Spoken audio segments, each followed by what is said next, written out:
following is informative and contains my opinion and understanding of the subject matter. Viewer discretion is advised. Please like, subscribe, and share if you enjoyed this so that I can continue to bring you content. Thank you so much. Today, we're looking into the case of Stephan Sterns, a 38-year-old man who groomed and abused Maddie Soto for years, documenting his horrific actions in images and videos on his iPhone and in the cloud. This story reveals the calculated tactics some predators use and the devastating toll successful grooming takes on families. Maddie's biological father, Tyler Wallace, lived far away and wasn't consistently present in Maddie's youth. His life, like Jennifer Soto's, was marked by struggle. Jen battles with bipolar depression, which makes holding down a steady job difficult for her. Jen relied on government support for much of Maddie's childhood. Despite the challenges, Jen managed to provide for her daughter. This absence created a void that would be filled in 2015 when she married Stephen Young, a man with a young daughter. For a while, their blended family offered hope for stability for Maddie and Jen. However, Stephen eventually began to notice troubling patterns in Jen's behavior. He went on to tell detectives that Jenny's mental health struggles created a chaotic environment that was negatively impacting his daughter. Stephen had moved out with his child when they divorced, leaving Jen and Maddie alone again, creating an opportunity for someone like Stephan Sterns to step in. For many years, Stephan Sterns lived a double life. To Jennifer Soto, he was a life companion and best friend. To her daughter Maddie, he was something far more sinister. It was too late by the time his crimes came to light. Stephan Sterns came into Jen and Maddie's life when Maddie was just 6 years old. Stephan, a charismatic man in his early 30s, seemed helpful, kind, and generous. He offered to support Jen with errands, provided emotional support when times were tough, and even volunteered to help with Maddie when Jen needed a break. What Jen did not see was that Stephan was methodically grooming both of them. He was trying to earn Jen's trust so that he could have unrestricted access to her daughter. As time went on, Stephan began embedding himself deeper into their lives, becoming a constant presence in their home. This is typical of predators. Grooming is the calculated process predators use to build trust, isolate their victims, and gain control over them. It's a process that can take weeks, months, or even years, and it often begins with something that seems harmless, like giving undivided attention, kindness, security, or small gifts to potential victims to gain further access. In Maddie's case, Stephan started by making her feel special.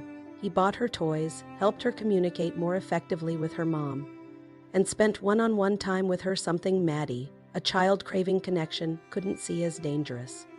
In my opinion, Stephan slowly began isolating Maddie from her mother by planting seeds of division. He described himself as being Maddie's person and showing her nothing but love, ensuring Jen would never suspect him. Children who experience neglect, instability, or fractured family dynamics are often more susceptible to grooming. They may mistake a predator's attention for genuine care and affection, which allows the abuser to gain their loyalty and silence them through manipulation. For years, Stephan Sterns traumatized Maddie using the deception of a stepfather-like figure she could count on for guidance. His crimes went unnoticed until tragedy struck a few days after Maddie's 13th birthday. Jen would find that her belief in Stephan was an illusion and that he was actively creating CSAM featuring Maddie. After factory resetting his phone twice to erase the content, Stephan gave detectives access to his phone data. Luckily, Stephan's attempts to conceal his crimes were unsuccessful.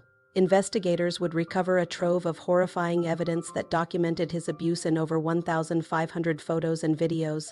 The discovery shocked Jen, so much that she asked the cops, "Could you show me some of the evidence? I won't believe it until I see it for myself." Jen alleges that she had no idea that the man she trusted had been harming her daughter for years. Stephan's actions were not opportunistic, they were premeditated and calculated, carried out over a third of Maddie's short life. He was arrested and charged with multiple counts of CSA, possession of CSAM, and exploitation of a minor. His charges were later upgraded to include taking Maddie's life. Stephan's first trial related to the CSAM charges is set for next month and is likely to reveal the extent of his depravity and the meticulous planning that went into his crimes. For Jen, the betrayal has to be unimaginable. Don't forget that Stephan's tactics were designed to evade suspicion, preying on Maddie and Jen's vulnerabilities. Jen not only lost her only child, but she has to live with guilt and remorse for failing to keep her daughter safe from this monster. She could have done better, but until the Kissimmee Police Department says they have evidence against Jen as a co-conspirator, I must stay true to my intuition academically, professionally, and personally. We all have the right to think independently. Maddie's story is a devastating reminder of how predators operate in plain sight, exploiting trust and vulnerabilities to carry out their crimes. Look out for signs of grooming, including excessive attention gifts, efforts to isolate a child, and encouraging trust and loyalty through secrecy. Awareness and education are critical tools in preventing predators from accessing children and ensuring that no family has to endure the pain that Maddie suffered. If you suspect someone you know is being groomed or abused, trust your instincts and report it. Predators rely on silence, but together we can ensure that survivors' voices are heard and that justice is served. Thank you again for watching my video. Please hit like and leave a comment below. I'll make sure I respond.